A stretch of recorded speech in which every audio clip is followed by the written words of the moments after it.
Today on the Chattin' Show, we start prioritizing our health, and then there's a challenge comes, and we're not prepared for the challenge because everybody can do something for like 20 minutes, and then it gets hard. So okay, now it's hard. What do I do because it's hard? Do I give in? Oh shoot, that was hard, or do I prepare for it to be hard and then have a plan on what I'm going to do? We're back. It's been an exciting summer for us, and now it's time to get back to what we love, chatting it up with you. Are you so busy sometimes that you can't tell if you're coming or going? Do you struggle with putting yourself first? The truth is that everyone benefits when you're at your best, and being at your best starts with your health.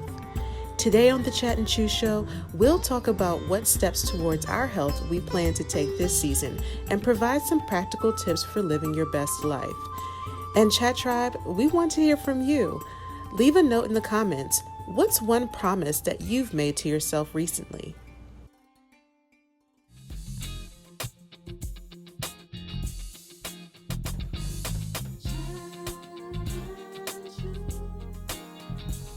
Well, hi everyone, and welcome back. We are back for our third season. So season 3. Yes, three. Yes. Means like tell 3 friends, watch 3 times, tag 3 people, right? Post it 3 times. So Betty, we took our break over the summer, and 3 months, I guess we've been on break or so. What's been going on, Betty, with you? A whole lot. Just a whole lot. Just, I looked up Roxanne and I'm like, the summer is over. I remember when we first started talking about doing a break, it was like, what? Come back in September? That's so long. And then next thing you know, it is here already. I cannot believe it. But yeah, doing a lot of things. We traveled a little bit. My son, who's 25, got married. Him and his fiance at the time, they were on the show, but they got married this summer. So yeah, just a lot of stuff. How about for you? What's been happening? Yeah, same. Like a lot of stuff. And congratulations. You guys remember Chanel was on the show twice. So they were here as a couple, and then Chanel came back and dropped some gems with us. Yeah. So yeah, congrats to them. And I saw the pictures. They were gorgeous. Oh yeah. So pretty. So first of all, just to let you guys know, I'm eating while on the show. I'm not being rude. I got some pancakes and some eggs. And I'm drinking. And we'll tell you why. Yes, we will tell you why in a bit. But for me, I don't know. It's like working and stuff like that, but also like made some big life decisions, like, just thinking about, and I'll tell you guys when it's confirmed, but just thinking about doing some big moves and switching my life up a little bit. Because one thing about, especially during the pandemic, is you had a lot of time to sit and like reevaluate life. So I feel like this summer was full of that for me, of just like, what do I want to do now? And, where I want to do it. And just looking at, what I want the next few years to look like, and not having to tie it to what I did for the last, however many years. Yeah. So, it's been like a journey of self-discovery for me. Yeah. Wow. That's good. I like when, I feel refreshed now, after gone through the summer, taking a break and all of that, I feel refreshed. And, just to hear what you're saying, just about reevaluating, I love that, because it doesn't feel like time was wasted. You know what I mean? So it's like, you're like, I used my time well, so yeah, that's good. Well, you guys, today's show is going to be so crazy. During our pre-production meeting, Roxanne and I, we're just chatting it up. And, I gingerly told Roxanne, I'm trying to prioritize my health. And one of the ways I'm doing that is I'm doing this thing called intermittent fasting. And Roxy, you said, me too. It was so weird that we didn't know that each other were doing this. And so today's show, we want to talk about intermittent fasting and what it is and all of that good stuff. So hang on, this is going to be really, really good.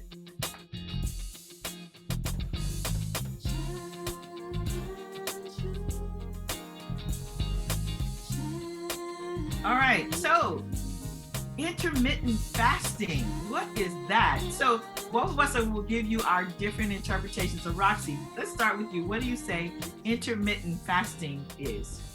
Okay, this is not Not a medical show, right? the thoughts and words expressed on this show are not like anything official. Right. As I understand it, like you take a few hours to like fast, basically, and then you eat for a few hours. So for me, what it means is I eat for 8 hours, and not like the whole 8 hours, but there are 8 hours of the day where I do eat, and then I purposefully fast for 16 hours. And so for me, it's earlier in the day, which is why I'm eating now. I get to eat, but I start my day earlier. So I tend to eat between like 6 and 2 p.m., 6 a.m. and 2 p.m.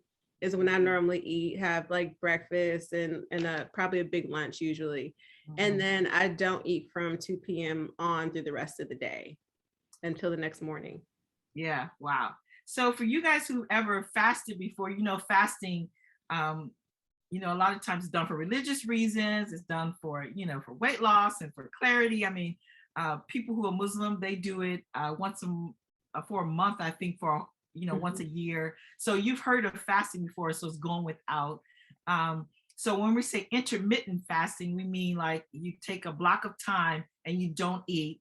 And then you take another block of time and you can eat within that. So Roxy just said she has an 8-hour block of time. That doesn't mean she's eating for 8 hours. It defeats the purpose if you're going to do that. I got to get my food in 8 hours. I got 8 hours to do it.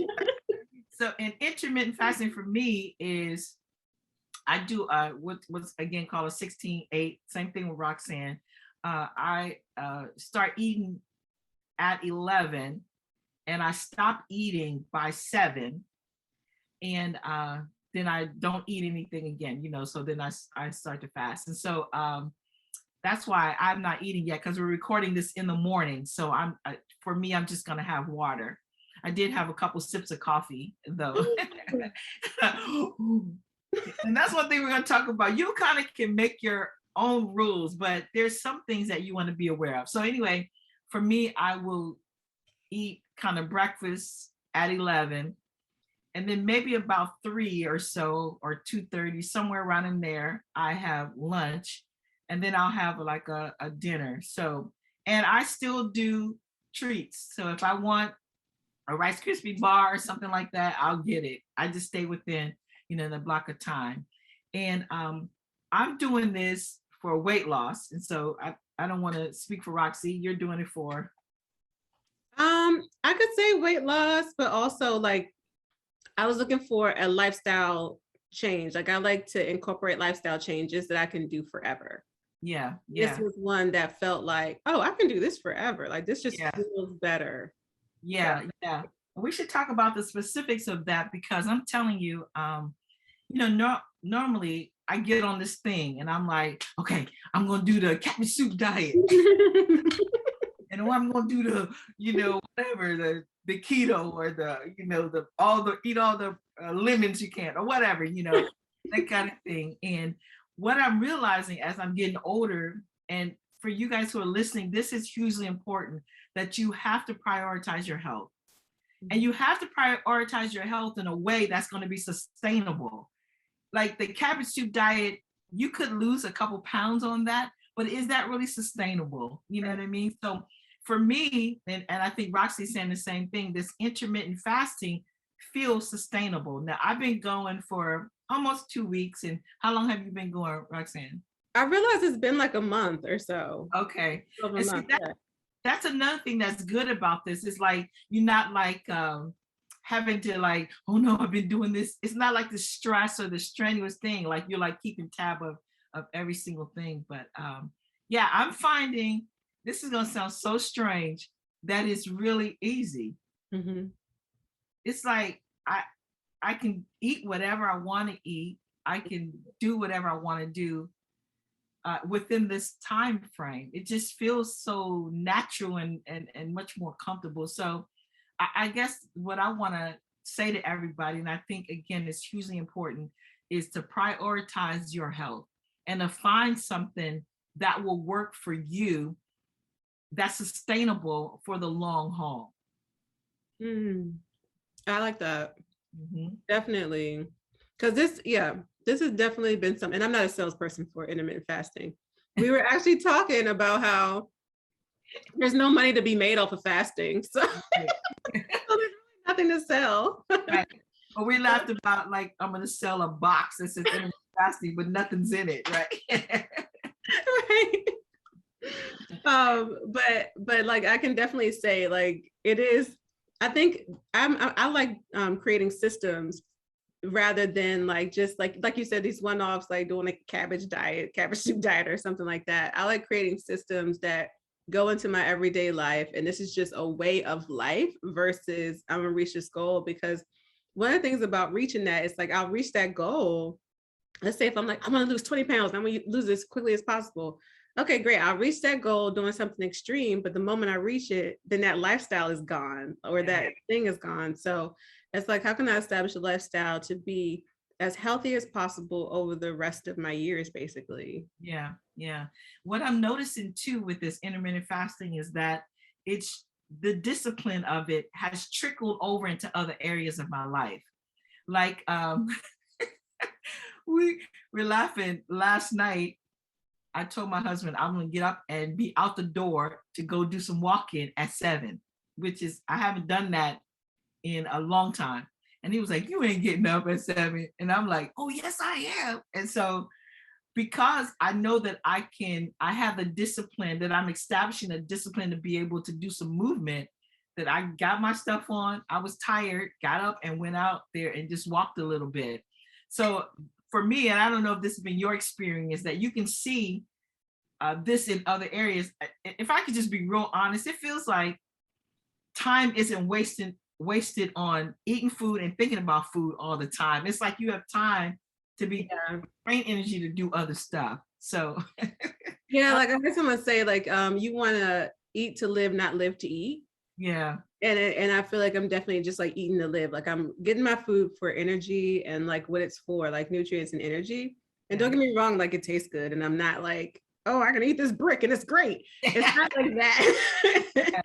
But I feel like the focus is more so like what food is actually used for. I enjoy it while it's there. And then, you know, especially for me, because I stop at 2 p.m. So after 2, I'm not thinking about food at all. Like when I'm done work, I completely can do like anything else on the planet, because I'm not thinking about, okay, now what am I going to eat for dinner? What am I going to get for that? You know, it's just not worrying about that all over again. Now, if you're listening to this, you're probably like, that is just so, if I was hearing this, I'd be like, what? That doesn't even sound right. You know, aren't you gonna, you know? And I'm like, from my experience, it has been, again, like what you're describing, the same thing. It's like, okay, after 7, I'm done. You know, I'm done. And I don't have to think about it. I don't have to fight with myself. You know, the pie is calling me. I don't have to fight because I know I'm done at 7, and I can eat whatever I want to, you know, that kind of thing. And so I guess today we want to just say to you, prioritize your health. Find a system or something that's going to work for you, that's sustainable and for the long haul. One other thing I would say for people who are prioritizing their health is you got to have a plan. You can't be like, okay, I'm going to do this.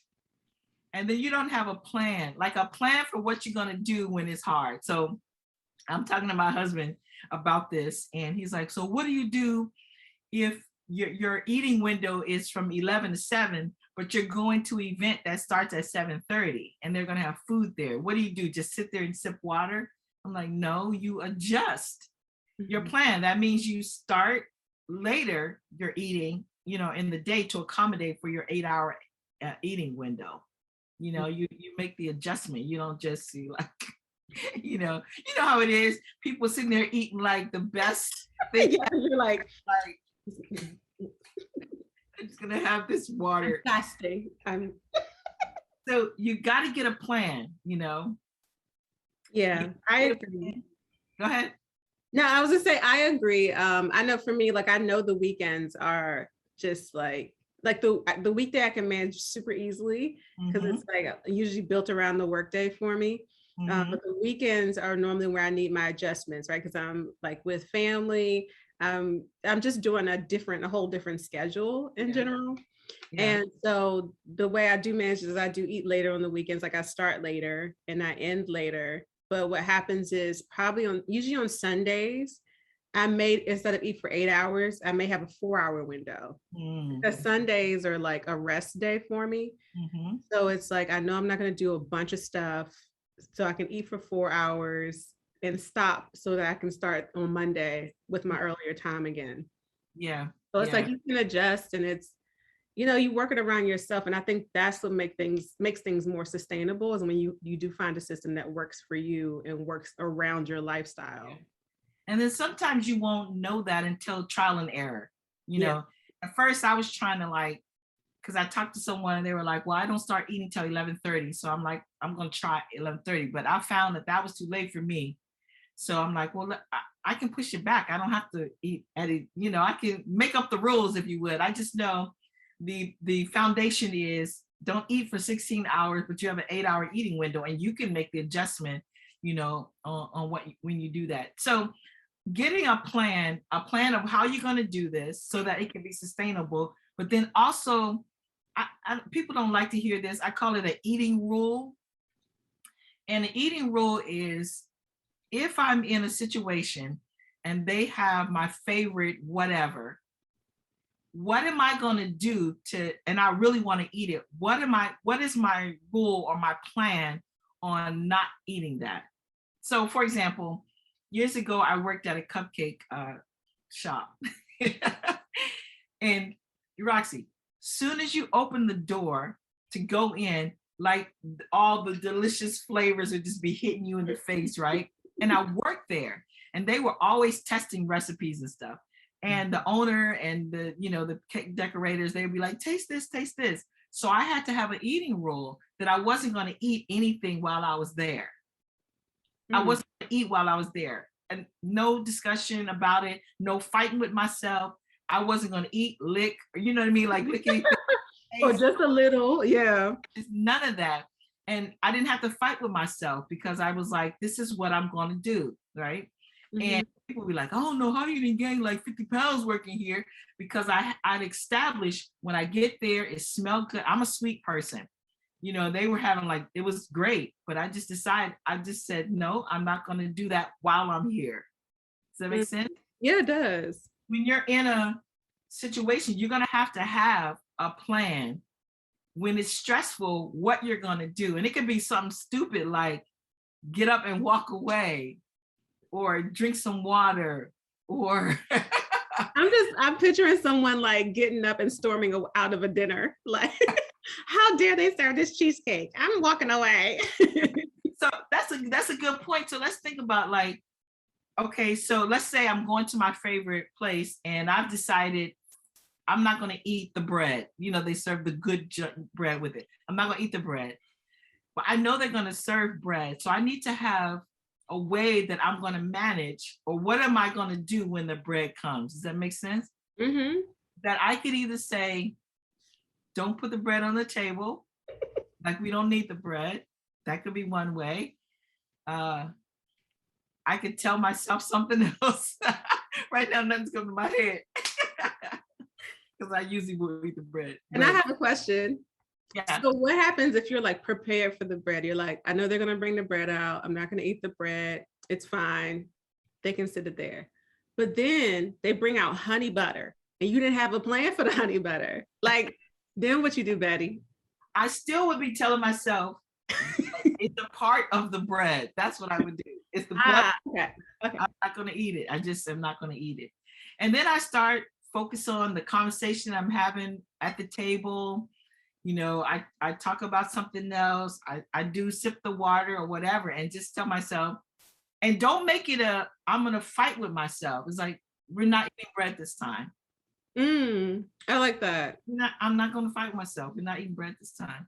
I like that better, like we're not eating bread this time versus like, there's a bread. No, you're not going to eat it. You can't eat that. Right. Like normally it's like, you can't have that, you can't, and it turns into like this rebellious thing in your mind. Yeah. Instead of like, we're not going to eat the bread this time, it's like a decision already made. Yeah. Yeah. I like think that. that should be decided before you get there though, because it's hard to do it. So the proper statement is, I will not eat the bread and any of its associates when I get there. This time. This time. I mean, eat the bread. Like if you plan for it, if it's within your whatever, eat the bread. But I guess what I'm trying to say is that, we start prioritizing our health, and then there's a challenge comes, and we're not prepared for the challenge. Because, everybody can do something for like 20 minutes, and then it gets hard. So, okay, now it's hard. What do I do? Because it's hard. Do I give in? Oh, shoot, that was hard, or do I prepare for it to be hard and then have a plan on what I'm going to do, while I'm doing it? And this can translate into everything. If I know that if I'm around that particular aunt or uncle or person on my job, that, I know that we're going to, struggle in, communication, whatever, I need to have a plan on how I'm going to deal with them. And don't wait till I get in it, because they start, then I start, right? So I plan how I'm going to do it before I get there. So prioritize your health, I think is hugely important, because you can't do relationships well if you don't feel good. Yes. You don't feel good. You feel poor. You feel tired, and you feel depleted. You feel cheated. You feel, and if you prioritize your health, even your mental health, prioritize your health, you can do relationships better. So then the person that says something to you that's off, it's not going to like totally wreck you because you're in a good place, so prioritize your health and then get a plan. And then I think another one, like these are all P's. What's the third P? The third P is be patient with yourself. Not perfect. You're going to mess up. You are going to eat the bread and eat the cupcake, whatever. Don't just chuck it all in. Shoot, I done ate it now. I might as well just eat the whole. No, Yeah, that makes sense. I like that. Because I feel like two people weigh themselves down with guilt after something. Yeah. And it doesn't help you move. It doesn't serve you. It doesn't help you move forward. Yeah. It's just added weight for tomorrow when you wake up and try to do better. Yeah. So yeah, definitely having patience is great. Yeah. I like what you just said, do better. I'm going to do better. Yesterday wasn't what I wanted it to be, but today I'm going to do better. In eating, exercise, relationships, whatever, I'm going to do better. So be patient with yourself. And then the last one I think is not a P, just do it. I'm so thrown off right now. It's not a P? It's not a P. I don't know. What would you say for just do it? No, I think that's perfect, because it all boils down to that, right? Like just do it, just start, like do something. And then the next day, just do it. Like you said, like even if you mess up, then the next day still just get up and just do it. Yeah. Yeah. I usually write notes to myself and put them on the refrigerator. And then I put, during this time, I said, every day, girl. That's what I said to myself. Every day, girl, every day. I love it. Every day. You're just going to, every day, mess up, get up, you run again. And that it's helpful to have a community of people, with you doing this, that you can bounce ideas off. That's why I was so excited to find out that you were doing this. It's like, oh yeah, good. Okay. So now you can feel me, right? It's like, Roxy, I'm starting at 11, or should I do 11:30, or this is how I'm feeling, and then you could pipe in because you're experiencing it too. So community is huge. Yeah. That's why we say, here at the Chat and Chew show, that relationships are everything. You're in a relationship in every, part of your life, and you want to be able to do those well, and having a community of people with you, who hold the same value, or they're prioritizing their health too, makes a world of difference. So true. I didn't have anything to add. It was just so good. I'm like, it's so true. Good.